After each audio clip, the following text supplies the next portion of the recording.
Guys, welcome to drboystv.com, the home for intelligent black people. My name is Dr. Boyce Watkins. It's so good to see everybody. Tonight, we're going to talk about something that's actually kind of sad. There was a 13-year-old who lost his life after a carjacking incident. Apparently, somebody told him it was a good idea to go and try to carjack a federal officer in front of a police station.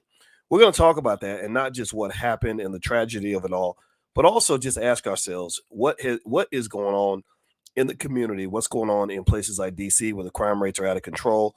What can we do as a community to keep our children out of situations like this? So get comfortable, buckle up a seatbelt. We're going to get started on drboystv.com in 3, 2, 1, and go.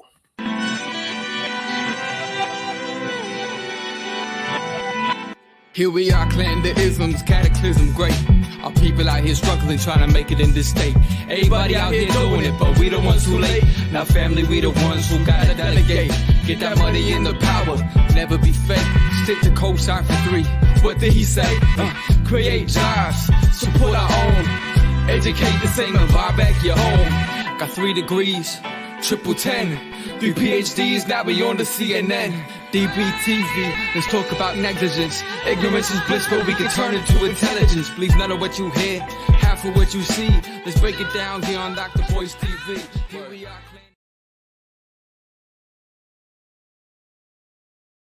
TV.com, the home for intelligent black people. My name is Dr. Boyce Watkins, and I want to say hello to everybody and happy Halloween and everything else. It's so good to see you. Today, I wanted to talk about something that's actually kind of sad. It has to do with a young man, 13 years old, who was who lost his life today after he allegedly carjacked a federal officer. And this incident took place right in front of a police station. I tell you what. I I just don't understand it. It was kind of sad, and it doesn't necessarily pass the common sense test, really, in terms of the best places to do that kind of dirt. And More importantly, though, there's more to discuss in terms of what is going on with our kids and what's happening in places like DC. I just read earlier today about how DC, in particular, has seen a massive spike in crime. The statistics on crime are through the roof in DC. And there's a lot of reasons, and I know there's a lot of blame to be thrown around. And I know, just like the spirit of DC, we're going to spend more time blaming people for the problem than we will spend trying to solve the problem. So as you hit the thumbs up button, thumbs up, share, subscribe. Also, I'm hoping Madam President will be able to join me. I talked to her just a few minutes ago. She said some really insightful things about this. So I'd love to have her come into the chat, right, to join us. And so I'm going to send her a text and ask her if she's coming. And if she doesn't make it, it's okay. I'm going to tell you what she said because I think it's worth hearing. All right. So let me read the story to you. Here it says in I guess NBC reports that an off-duty federal officer opened fire on D Street Northwest on Saturday after 2 juveniles demanded that he get out of the car, and one held, quote, his hand in front of his waistband pocket as if he had a handgun, end quote. And a 13-year-old boy passed away after he was shot during a carjacking in Northwest D.C. Police said the victim of the carjacking was described as an off-duty federal security officer. Vernard Toney Jr. of Southeast D.C. Was the child who died. So the child who died, his name was Vernard Toney Jr., and he's a junior. So I'd love to hear where Vernard Toney Sr. thinks about this and where Vernard Toney Sr. might be. Anyway, it says here that according to the initial investigation, the off-duty officer was sitting in a white Toyota Highlander when 2 juveniles demanded that he get out. One of the juveniles was holding his hand from in front of his waistband pocket as if he had a gun. As the victim was getting out of the car, he produced a handgun and shot one of the suspects.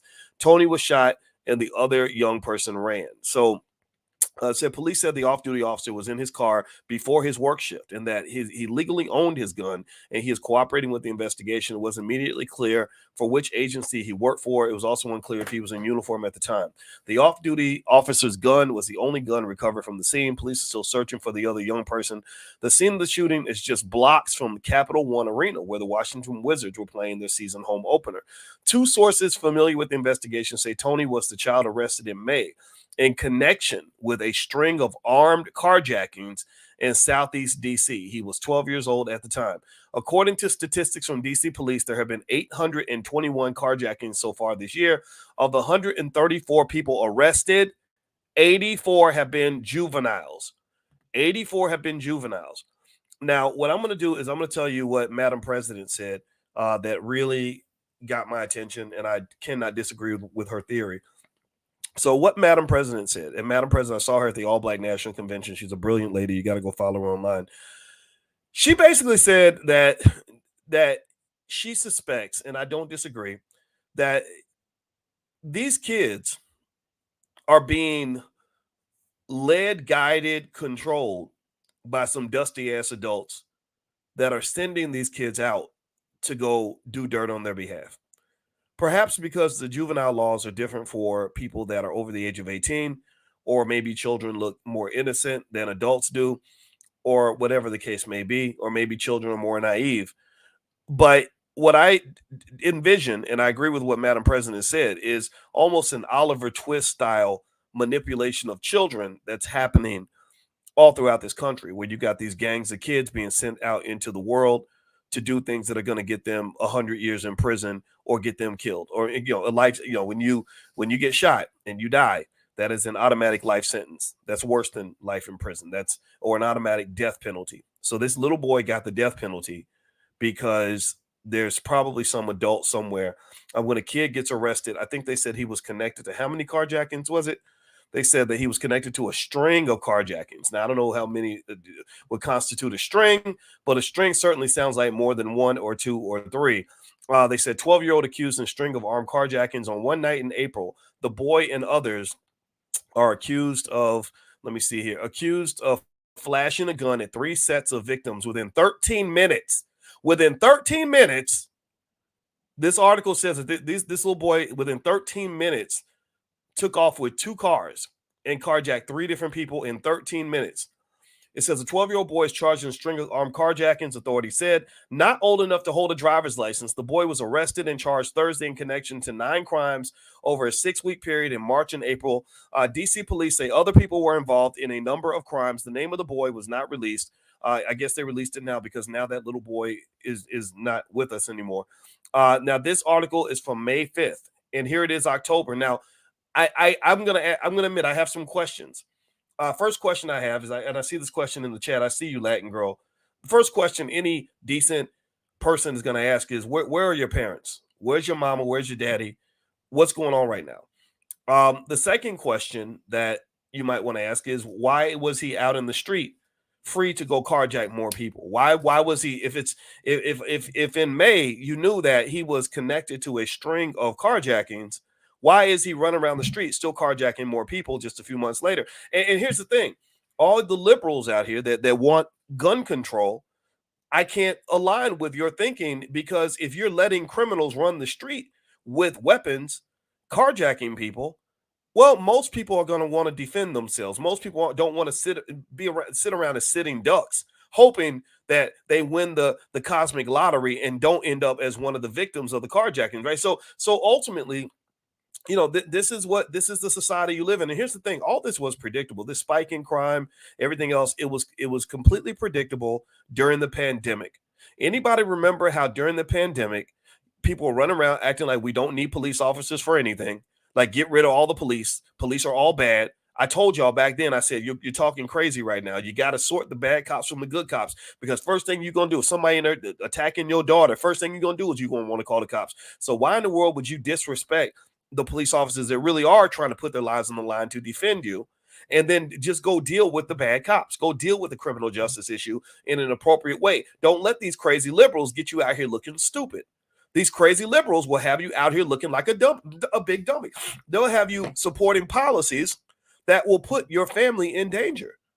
I never, ever said, let's go defund all police officers everywhere. I never said that. Or I hate all the cops. I never said that. I'm too intelligent to think that way. You're too intelligent. So a lot of times the politics makes us stupid. The politics, I'm not a liberal. I'm not a conservative. I'm not a Democrat. I'm not a Republican, because I do not align with groupthink. I don't do that. I think for myself.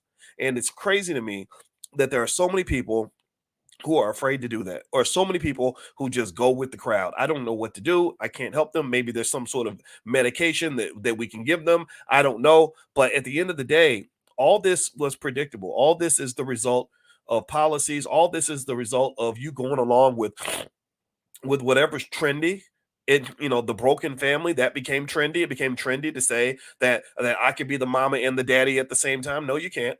That little boy, I guarantee you, 9 times out of 10, I will be stunned if this child has a father in his house. I will be absolutely stunned if this 13-year-old who's carjacking people in a matter of seconds at the age of 12, who's literally can do 3 carjackings in a 13-minute period. I'd be stunned if he has a father at home giving him advice on how to become a man. I would be floored if that were the case. What you're looking at, people, is you're looking at the breakdown of a society. And within our community, you're seeing the breakdown of a community because the community does not have the courage to disconnect and deviate from what's happening in the society. I do not go along with policies that don't make any sense because I hate the fact that this baby is dead. No 13-year-old should be in a situation where he's about to get shot up by a cop because he's carjacking somebody in front of a police station. It's probably maybe his 50th carjacking, his 100th carjack. He has to be good to be able to carjack 3 people in a 13-minute period. So I would just say to you that, you got to read the writing on the wall. You got a problem, man. You got a big problem with society, and you got a big problem with your community. I know that people want to somehow skate over it like it doesn't exist. But every time you see a dead black child, it's your fault. Every time you see a child that is going to prison at the age of 17 because nobody mentored that child, it's your fault. Because that is your community. And we're not on any level even having the conversations required to say, what do we have to do? How are we going to fix this? Everybody's so caught up in whether or not they like Donald Trump or whether they think Joe Biden is a good president or not, that you're not paying attention to what's happening to your kids.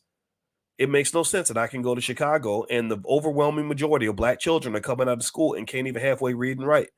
I saw something the other day where they got 2 girls over at Clark Atlanta University who they asked them, they said, what year was it 14 years ago?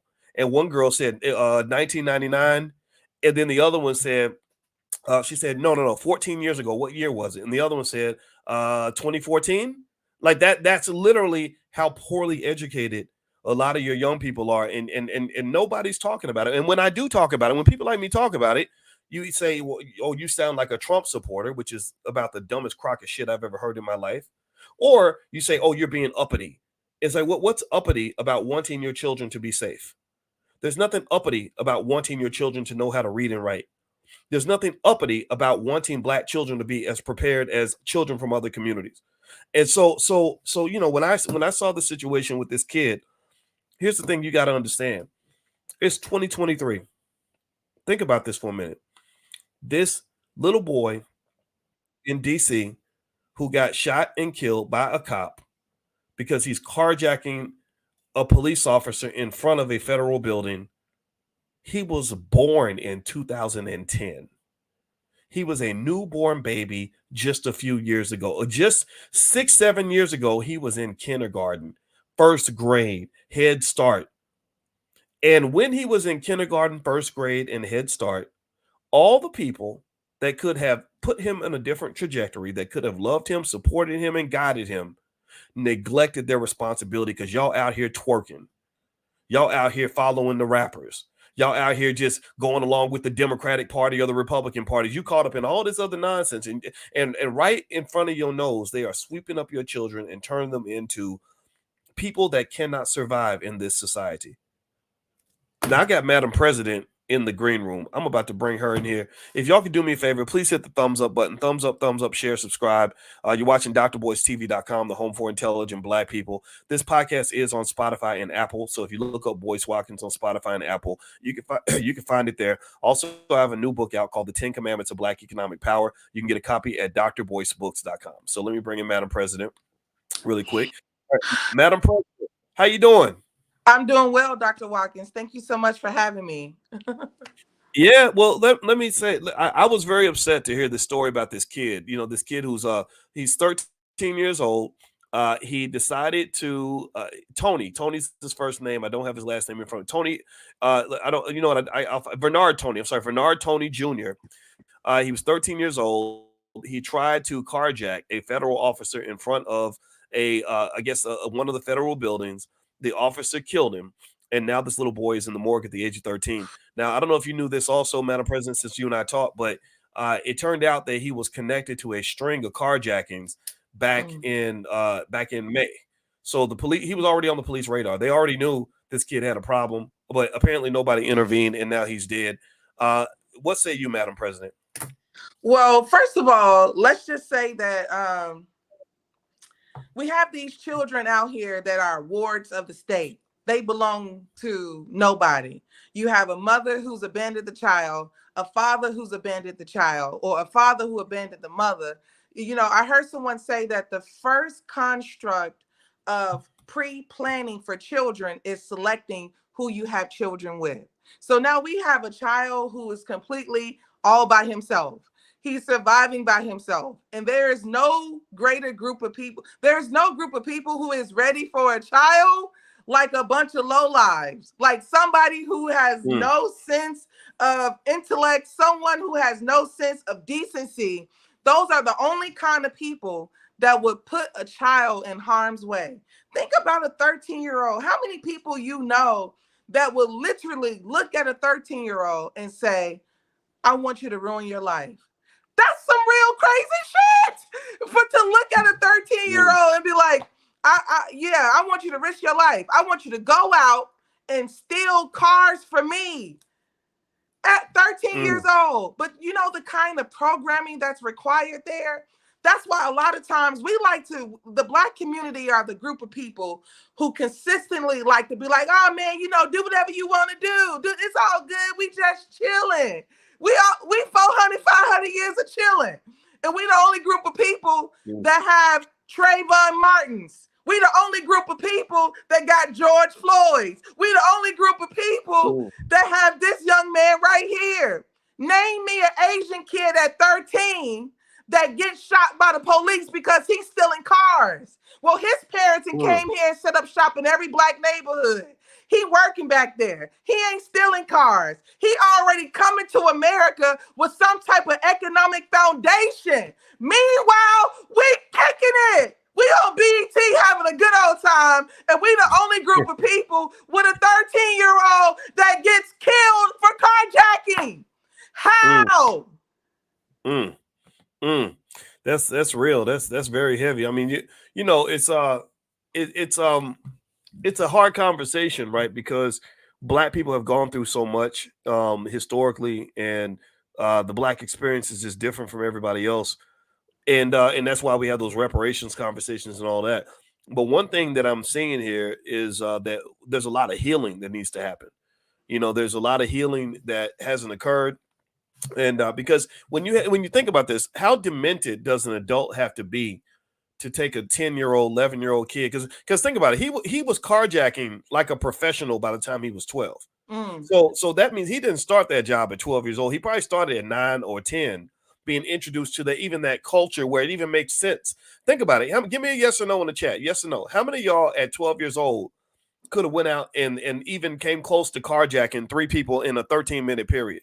This kid carjacked 3 people in 13 minutes, and he probably ain't the only one. He's probably got, I mean, his friends are doing, and everybody around him, including the adults, said that's really good. Like, you're talented. Like wow, let's all go do that together. That's a great idea. There was nobody around that said, hey, you know, you can get shot like that, or you know, you can get 100 years in prison for that. Like, nobody talked about that, right? So you think about that, right, Madam President? What has to happen to an adult that becomes an adult in their 20s or 30s and will look at an innocent 10-year-old child, 10-year-old child, because that's probably when he started doing all this, and say, you know, I really want to put this child's life in danger, put them out in the street, have them carjacking people, innocent people, like that. That's the part where that speaks to the healing, because even the adult who is guiding that child has not healed from whatever they went through that made them demented enough to even think that this is a good idea.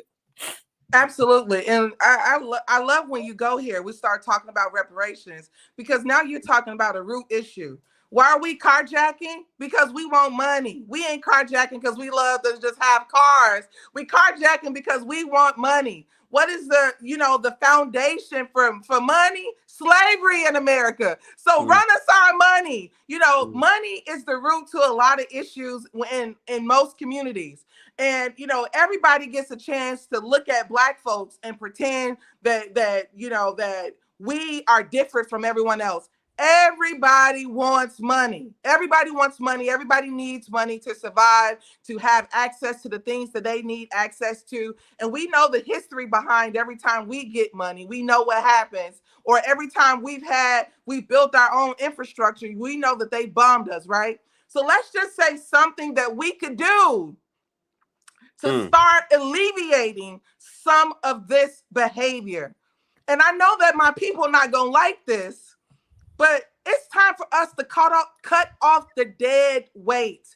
I'm sick of you hanging out with your no good ass cousin, your no good ass uncle. Cut them off. They got to find somewhere else. It's too many of us mingling off the contingency of being related. It's too many of us allowing people that means no good to an entire society to come kick it. No, you got to find somewhere else to kick it. And this is why our children sometimes get taken away from us right before our eyes. And I don't mean by a system, but I do mean by people, things that they find admirable, because we find too much nonsense admirable in our community. And we refuse to have accountability. We want to talk about children as if children got here on their own. Children don't get here on their own. So before we even get to a demented child, let's talk about two fucked up adults. Oh, excuse me, Dr. Watkins. I apologize. I know that we probably on a segment that's not appropriate for foul language. So the reality is, we talking about two messed up adults. The continuous procreation of children when folks ain't even in their right mind. It's like, how do you all look at this and be like, this is a healthy dynamic? And I'm not saying that my mother had me at 15 years old and my father was 18 years old. My father was killed by the time he was 28. I was 10 years old when he was killed. My mother, she grew and lived life, and we've grown up together all these years. But there's a hardcore reality about premature sex in our community, improper sex in our community, that's constantly creating instances like this. These instances just don't happen. This is a bunch of years of poor behavior in our community that we think is cool. It's cool. We kicking it. Let people do what they want to do. My body, my choice, all of that. You hear that? I hear women all over the world. My body, my choice. Well, get this fucking 13-year-old. Whose choice is this? Whose choice was this? Because get them. That's what I feel like we're dealing with. A community of lack of accountability. And we think it's cool, but nobody has to deal with the social issues that Black folks have to deal with. It's sickening. Well, I think that's a great point, Madam President, because it seems to me that there is something that causes people to get upset when you say, what do you think? What do you think is going to happen when you have a culture that's built around music and entertainment that encourages criminal behavior, irresponsible behavior, hypersexualization, horrible choices, the murdering of other Black people? Wait, what? And it's really interesting because I think, and this is why it's hard. I can't be a liberal and I can't be a conservative, because when you talk about this liberal ideology that just kind of says, well, Black people are stupid, they're just little victims, they can't have accountability for anything that happens because it's all Donald Trump's fault, or it's all the Republicans' fault. And I just think that when we allow ourselves to fall into that line of thinking, what happens is you see your whole community falling apart all around you, and you're not empowered to do anything. You're literally sitting there waiting for the next election so you can vote for the same motherfucker that didn't do shit for you last time. And you're thinking that somehow they're going to magically make things better. And no, they're not going to make things better. What's going to make your kids better is when you start raising your goddamn kids. You know, what's going to make your life better is when you start making better choices in your life. What's going to get your kids more education is when you start educating your kids. If you keep sending your kids to these white folks in these public schools, they're going to keep on destroying your children. If you keep on listening to what the media is telling you about how to live your life, getting relationship advice on the internet from weird, crazy people, you're going to end up making the same mistakes that a lot of these other people are making. And you're going to see that, your children are a product of you. The choices they make are a product of the values that you teach them. So when a 12-year-old is carjacking people, that makes that segment, wherever he came from, the people that raised him, the environment that he was in, that speaks a lot to that environment. Like, he is a product of his environment at the age of 12. So because most 12-year-old children are not thinking, let me go get a gun and go carjack somebody. Right. So I think somebody else said that they were on his Instagram page and they saw the kind of music that he listens to. And I don't understand why it is so difficult to convince people that the music that you listen to affects your subconscious mind, especially when you're talking about a child. A child's brain is not even fully developed. So when you are introducing a child to murder, sexual irresponsibility, extremely unhealthy behavior, drug addiction, right? Because we didn't talk about drugs. I bet you they got these 12-year-olds using Molly, smoking weed, fentanyl, all that stuff, right? They got those kids doing all this. And pay attention now, their brains are not even developed yet. So what you're creating is a whole society of DMXs. Remember, DMX got introduced to cocaine when he was 14 years old. He was a damn near 50-year-old man and still couldn't walk away from that drug. I had a cousin that died from a drug overdose about a month ago. He was an entertainer. He went on the road with some entertainers. And when he was 14, he went on the road with these entertainers these older black men that were supposed to mentor him. And instead of mentoring him, they introduced him to cocaine at the age of 14. That is a horribly vulnerable time in your life to be introduced to something so powerful and so deadly. And literally at the age of 50, he still couldn't walk away from the drug. So what I'm saying is that overall, what you have is a lack of accountability, like you said, a dereliction of duty, the walking away of responsibility. And I just really think we got to understand that when our kids are out here doing crazy stuff, that's partly on us. Yeah, you're absolutely right, Dr. Watkins. It's 100% on us. There's this thing that's called integration that happened that kind of ruined a lot of Black folks' ideology of what is acceptable and what's the standard. So a lot of times we don't get a chance to choose our own celebrities. We identify who the celebrity is based on how well they are achieved in a white society. That means if you graduated from Harvard, you went to, you get a lot of money, you work at a Fortune 500 company, you're a big CEO, we consider those people to be successful. And sometimes I struggle with this idea because I look at a friend of mine, her grandmother had 14 children. She raised all of them, didn't give anyone up for adoption, didn't have any abortions. They didn't have a lot of money, but guess what? She raised all of them up. They can all read, write, do well. That's a legend right there. Raising your mother, Dr. Watkins, your mother, she may not have had a whole bunch of economic resources, but she raised Dr. Boyce Watkins. She's a celebrity. I have a friend, my sister, we went to high school together. Her name is LaDonna Phillips. When we was in high school, we was knucklehead girls walking around in high school. But guess what? She birthed a genius. Her daughter created stitches that turn colors when it's infected. Her daughter did that, recently. So when I tell you that there's a lot of legacy in the womb and the community, I know a lot of Black women don't like this word called accountability, but it's going to be some accountability in order for change to happen. Malcolm X says that the mother is the first teacher of the child. So I know that women want to have this equality conversation with men, but the reason that it's coming from the womb is because you are the first encounter with the child. You, the woman, you're the first one. So when you see that you're the first interaction with the child. You're the first one to hold the child. You're the first one to feel the child. When you have a 13-year-old that's being killed by the police, you have to ask, where is the mother?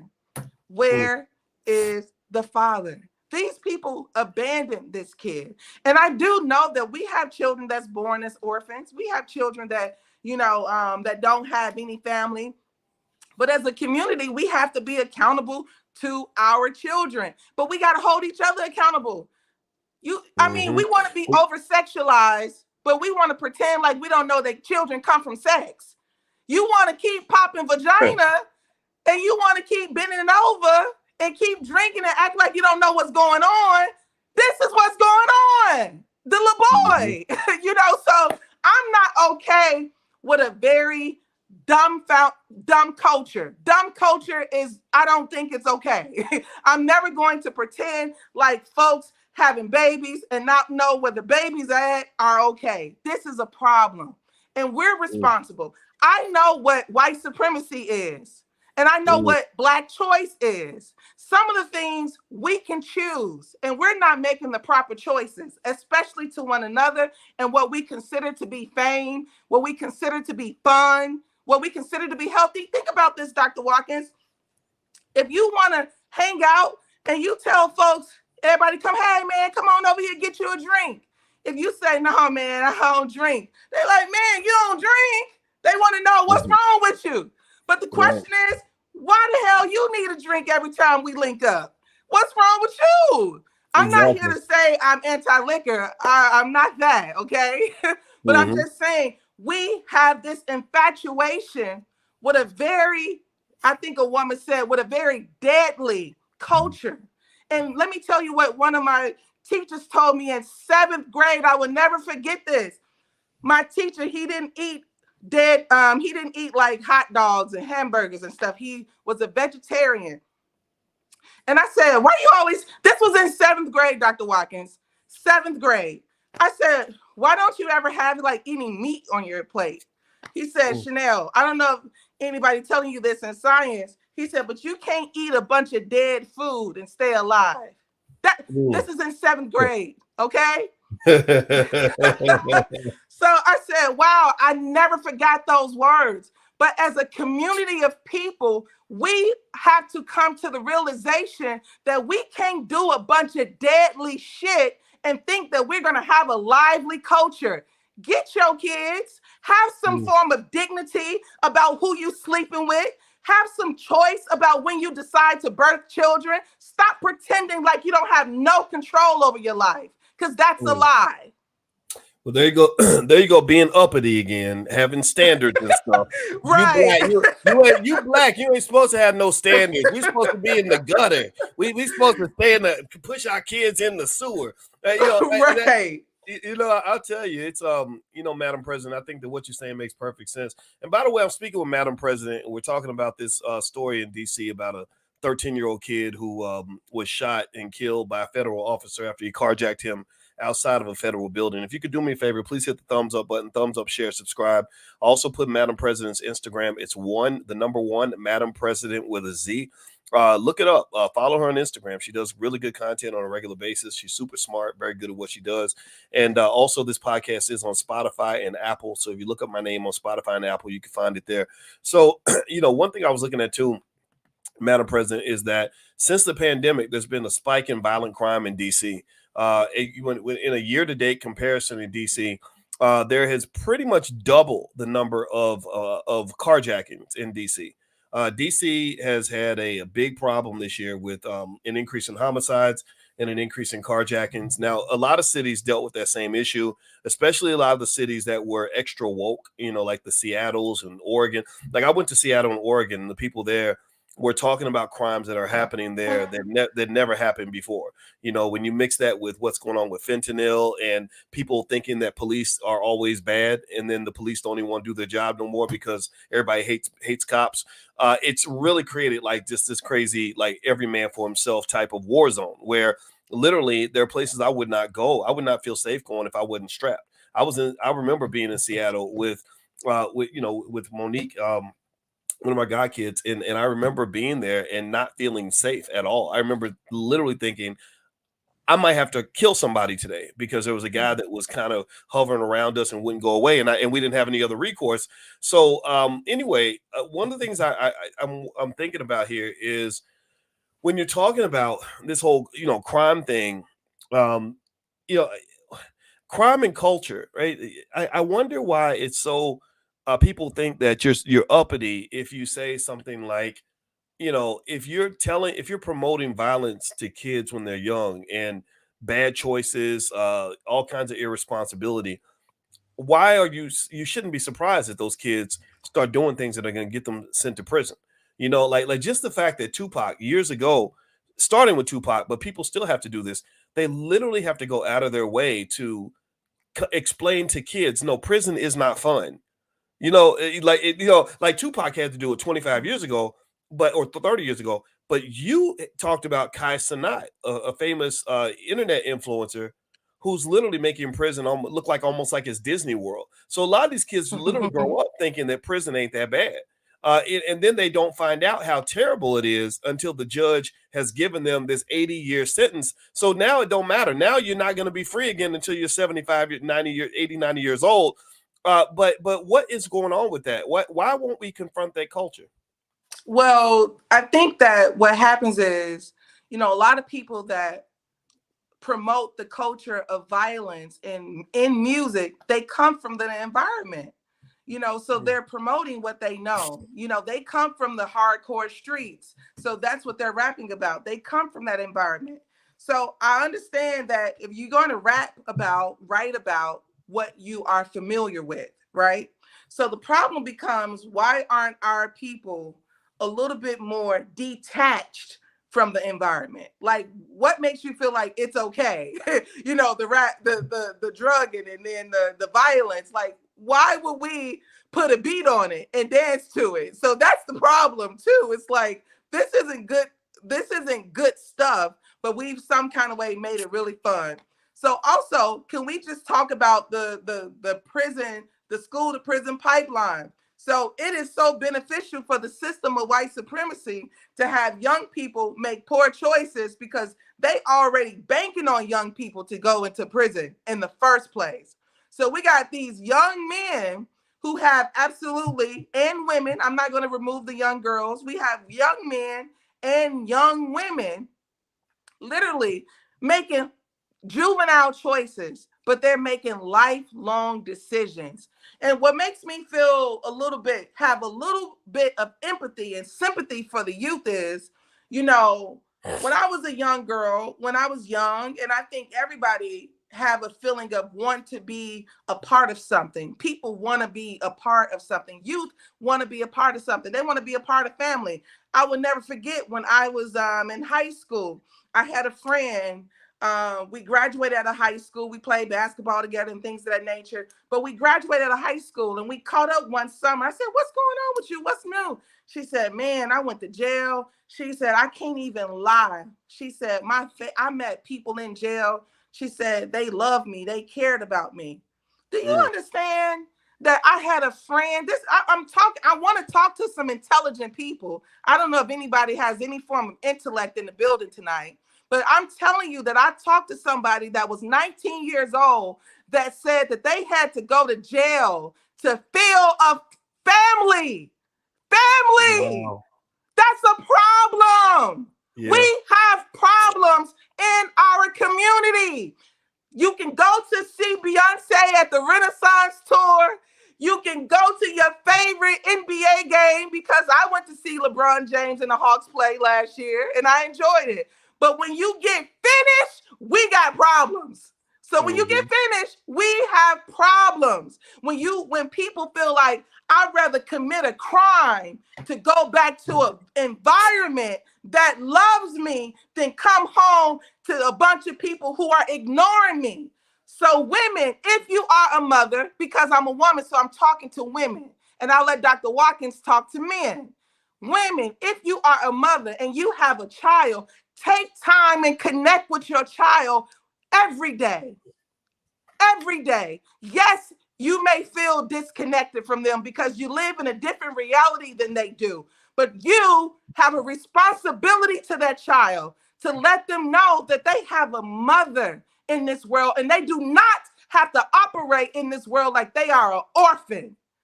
We do it all the time. Mm-hmm. Wow. Well, you know what? I'm going to tell you this. I'll say this, and then, Madam President, I'm going to let you get the last word. So, when I think about what's happened with the culture, and let me ask everybody a quick question. Give me a yes or no. Since this great social experiment called integration, do you think our culture has gotten better or worse? Everybody answer in the chat. Has our culture improved or worsened since integration happened? I'm gonna let y'all answer that question. While you answer the question, I'm also ask you some yes or no questions. Let's look at quality of life for Black people, right? Since you now get a chance to go to white people's stores and give them all your money, you get to go to their schools so they can not educate your kids. You get to spend your life working for them after you go to their universities and go $100,000 in debt with student loans that you can never repay. I want to ask you, let's focus on three key areas in terms of quality of life. Let's talk about health, wealth, and relationships. Now, in terms of physical and mental health, do you think that since integration, Black people's physical and mental health has gotten better or worse? I'm trying to lay it out here. I'm trying to do a 2+2 breakdown for anybody that thinks that we're being radical or crazy when we talk like this. When it comes to mental health, are Black people better off in terms of mental health or worse off? In terms of physical health, are we physically healthier than we were, 100 years ago when we owned land and businesses and had our own communities and things like that, or are we worse off? All right, so let's go to wealth. Is Black wealth going up or is Black wealth going down? I mean, obviously, if integration was such a wonderful thing, like they taught you in public school, which, that white lady was your teacher and she told you that integration was the best thing that ever happened to you, then your wealth should be going up. As a community, Black wealth should be on the rise. Well, Black wealth is not on the rise because among one example, I could give you several because you guys know my PhD's in finance. I could do this all day. But an overwhelming majority of Black wealth literally goes to paying your student loans. Did y'all know that? And what they're doing with your student loan money is they're taking that money and they're gentrifying your grandma's neighborhood. They bought your grandma's house down the street from the university because the universities have so much extra cash that they literally have what I call the Pablo Escobar problem. Pablo Escobar problem is like where some drug dealers have so much cash they don't know what to do with it. They had to find places to put so universities with their Pablo Escobar problem are taking all those billions and billions that they're getting from the Black community as you're repaying their student loans, not to mention the money they're making from your athletes, like at the University of Colorado that doesn't hire Black professors, but they love bringing in Deion Sanders and them fast running, high jumping, spear chucking Negroes. They wanted all of them. They love that. They love that part of the Black experience, but they don't hire Black professors at the University of Colorado, but they're making hundreds of millions of dollars from this. And they're taking this money and they're using it to buy your communities and outbidding you for your grandma's house. You can't bid what they bid because you gave them all your money. Let's go to the third category. And I know some of y'all might get mad at me for saying this, but I want you to stop getting mad. Take a deep breath, and I need you to hear me and debate me on this. If you disagree, if you think integration was wonderful for Black people, I'm willing to hear you. I just don't think you have the evidence to support your case. Let's go to the last area. We talked about health. We talked about wealth. Now let's talk about relationships. Since integration and since the music industry, with a bunch of people who are not Black, put billions in capital in funneling music that you actually don't want to hear, but they like to hear. They love to hear they love hearing a Black man get on stage and call himself a nigga. They love that. They love when you act thugged out, 50 gold chains, 30,000 tattoos, talk about how much you hate your baby's mama, how much you want to kill your sister. They like all that, right? They like that, right? That's a great minstrel show. So the Cosmic Minstrel Show has created a lot of interesting dynamics in the Black community. Do you think that Black relationships, the relationship between Black men and Black women, is better or worse than it was, say, 70, 80 years ago? Do you think that the relationship among Black men with each other has gotten better or worse? Do you think the relationship with Black women with each other has gotten better or worse? Do you think our relationships as a community has gotten better or worse since integration? And I ask you all those questions because if you really want to look around at what's happening in the Black experience, you have to realize what a toxic shit show that you have been forced to endure.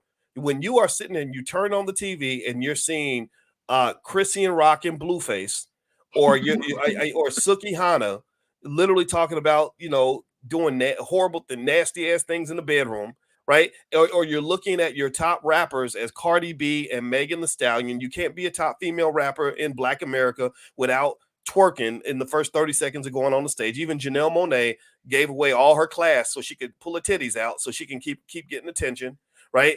And then when what was it? Not it wasn't Erykah Badu, it was India Arie. Basically, just said, "Why do we have to do that?" What happened? People avalanched on her. They went off on her. Y'all remember that? Y'all remember that? India Arie just said, "Come on, why don't we respect ourselves?"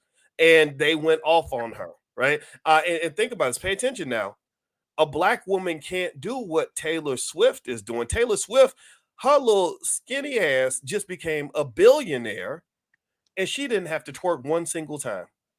She didn't have to do no twerking. She didn't have to do no simulated penis sucking. She didn't have to rap about how many penises she had last night. All she think about this. She had the privilege of being able to get up there and just sing. And she became a billionaire just by singing. You talked about, and I'm gonna let you take over from here, Madam President, but you talked about even Kim Kardashian. You did a good video where you said Kim Kardashian is a billionaire, and Kim Kardashian became famous off of a sex tape. I mean, she's the most famous hoe in America, basically, in terms of how she started her career. She made the sex tape, and you asked a great question. You said, why isn't Ray J world famous? Why doesn't Ray J have $1 billion? Or Montana Fishburne, Larry Fishburne's daughter, who thought she was white. Again, this is what integration does. It makes you think that you're white. And she went and said, well, if my friend Kim did it, I can do it. And it didn't work for her. She just became another porn star. So I'd like to get your thoughts on that in terms of how we were deluded by integration and sort of pulled into this just almost like a toxic cesspool of a reality. And we're forced to try to make sense of that. I love when you talking that talk, Dr. Watkins. I love it so much. You get me excited over here because, this is the reality. This is the truth. You're talking that talk. So the first thing I like to say is, one of my favorite scholars besides you is W.B. Du Bois. And one of the things that he said was double consciousness. He said it is almost impossible for a Black person to just climb the ladder of Blackness. He has to also climb the ladder of whiteness. It is a double consciousness. Black people are the only people in America that is constantly traveling like this. We going like this our whole life. We over here trying to, have that's one of the issues. You have some folks, I'm over here trying to go to an HBCU, but shit, I'm trying to get the PWI money, so we constantly doing like this. Oh, I want to serve Black folks. Oh, but I need white folks to approve it in order for me to do that. So we're constantly straddled across America's flag, right? But I love this conversation because one of the biggest issues about our community is this right here. I'll never forget, I went to the slave plantation in New Orleans one time, and I was on the slave plantation. They showed us a little shack that's like a box, and they said, this is where the slaves ate. This is where the slaves slept. This is where this is their headquarters right here. And then if you look up, there was this big old mansion that was Mass's house.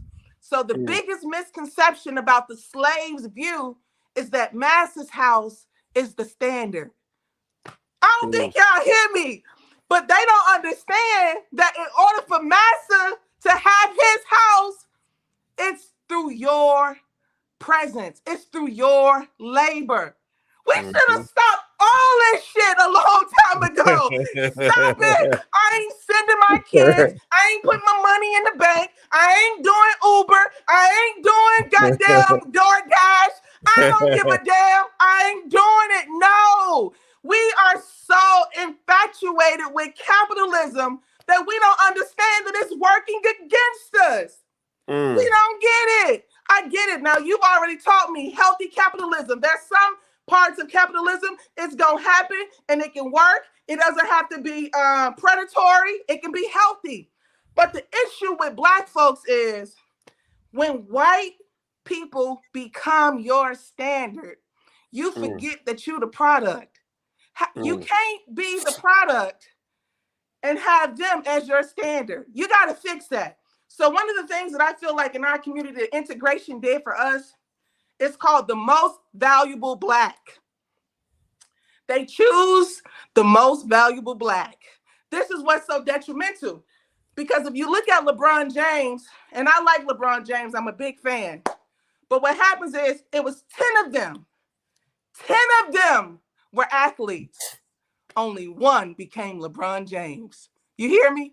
10 of them were athletes. Only one became the king of the world. And even though LeBron James is one of the greatest athletes in the world, it's a whole bunch of white folks that get paid off his presence, off his talent, off his ability. Could you imagine what would have happened if we kept the Negro League?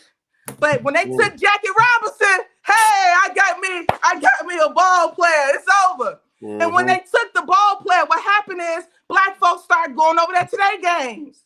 Now, all of a sudden, you got these Black men who are talented. But now they're trying to fight to get over here. And when white people don't choose you, Black people start to feel inferior. They start to feel like they're not doing a good job. When white people tell you you're not doing a good job, and it comes in all times. It comes when you start talking about the SAT, ACT. Let me tell you something. You ain't survived the streets of Chicago. I don't give a damn if you ain't get a high ACT score. You know how intelligent you gotta be to go from your mama house, not get shot, and get back and get to school, lock the door, call your mama, let them know that, hey, I'm home now, get to do the homework, go back out and pretend that you in a normalcy. Baby, it ain't an ACT in America that can teach you that. Okay? So we are intelligent and intellectual people. But when they determine what's appropriate, think about the credit score. We don't know nothing. Now we're getting a little bit more, acclimated to credit. So people talking about credit and all of that. But our grandmothers and them didn't know nothing about no damn credit. We don't even know what credit score everybody started with. We just know, we just doing this. So all this to say that we integrated. Dr. King said it best, and I'm going to let it go because I can do this all night. Dr. King said it best. I believe I've integrated my people into a burning house. Yeah. Yeah. Well, I think that's a great point because, I think overall it's really a matter of being enough of a free thinker that you understand that you're going to have to lay out your own plan of what success looks like to you.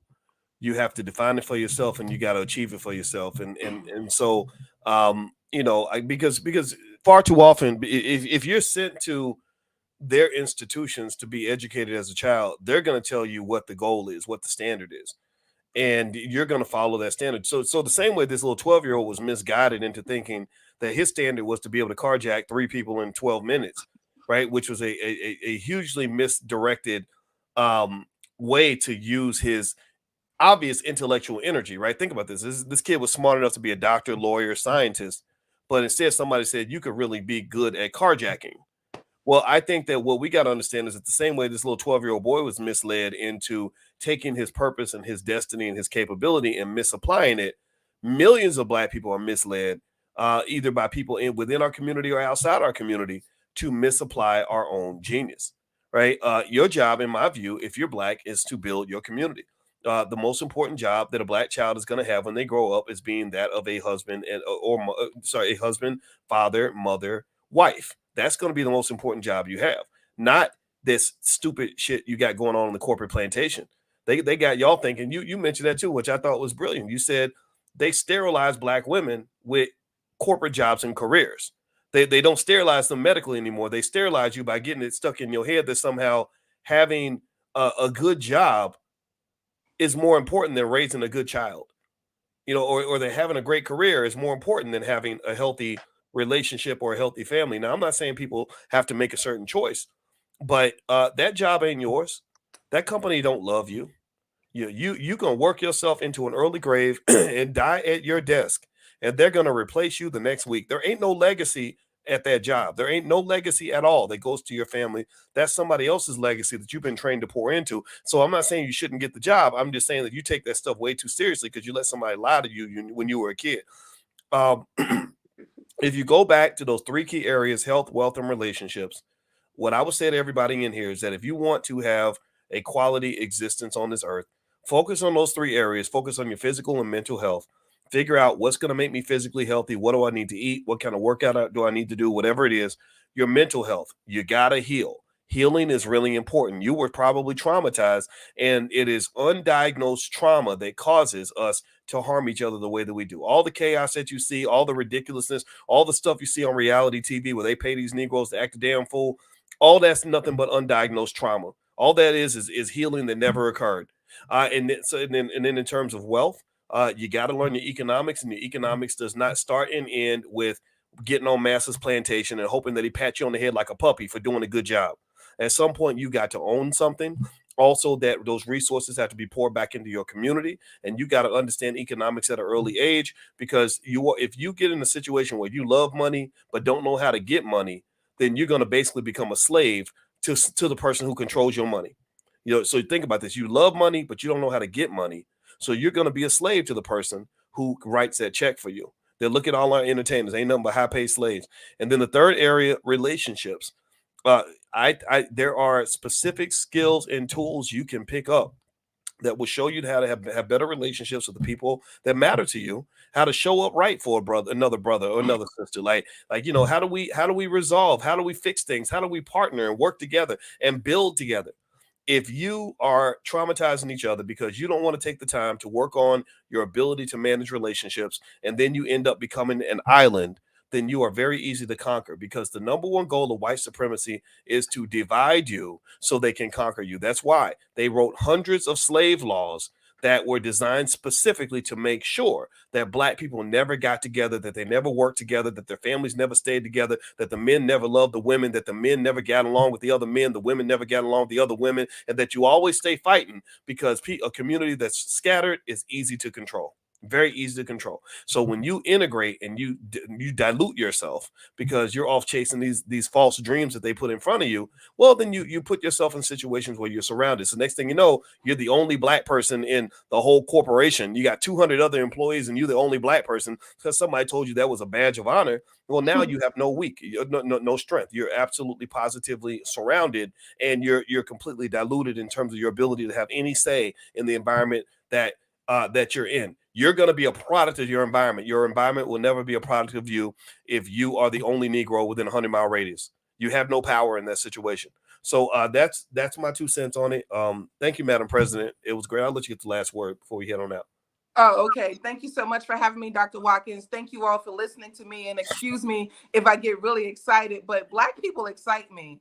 I mean, Black folks are just beautiful. We are the most resilient people on the planet. Just always keep that in mind. So I kind of challenge you, if possible, as we talking about our health and as we talking about our mental, as we talking about our efforts. We're not here to pretend as if our 50 minutes on with you this time is going to erase 400 years of programming. But if you are one of those people that have any level of self-awareness, then I believe that you have to start trying to reverse some of those thoughts.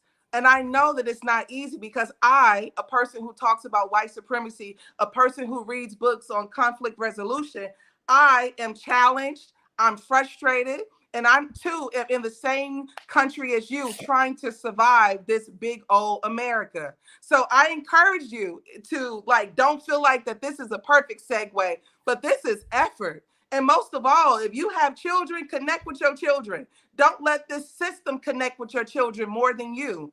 And I just like to say, like I said, I'm Madam President with a Z. You can catch me online. I'm one Madam President on Instagram. I'm one Madam President on Twitter. And I am 100% politically incorrect. All right. So everybody can follow Madam President. One Madam President with a Z, the number one Madam President with a Z is how you can find her on Instagram. And it was great talking to all of you, and God bless this poor kid and his family. I think there's a lot of healing that needs to happen, and let's do the healing. Let's do the work. Let's make our lives better. I believe that that's in your power. So I encourage everybody to do that. And thank you so much for listening. And also don't forget we're on Spotify and Apple. So if you look up my name, Boyce Watkins, on Spotify and Apple, you can find me there. Also, my new book is called The 10 Commandments of Black Economic Power. You can get a copy at drboycebooks.com or on Amazon or Audible. So have a great day, everybody. God bless you. Thank you so much for listening. We'll see you soon. Peace.